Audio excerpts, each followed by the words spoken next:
240, right? Yeah. What year is it? 93. 93? Yeah, with RV25 Skyline Club. How long did it take you to convert it? Built in a year. Built in a year? Tell me about the engine. The only running automatic RV25 in the country.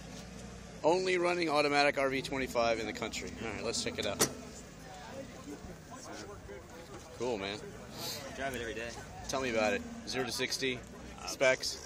I drift the car, so I don't really know. It's a straight line. It's fun. So, How's it do drifting? it does well. Don't Spools up quick. They don't make you have a roll bar? Yeah, for competition, yes. So if I want to do tandem with more than one car, then yeah. But to slide around, they don't really care too much. So where does one drift?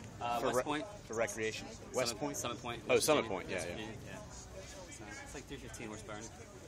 Nice. Comes with 140 originally. So. All right. Kick ass. Nice wheels, too. I came off long getting junior race car. And hide your daughters? It's my Instagram name. Where'd you cut? Wait, what is it? It's my Instagram name. Okay, all right. Yeah. It's because of this shag, right? Rabbit shag foot, rabbit fool. That's why people should hide their daughters, right?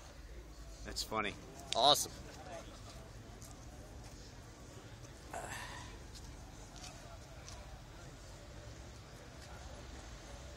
What's your name? Paul. Paul? Nice car, man. Yeah, that's the only one.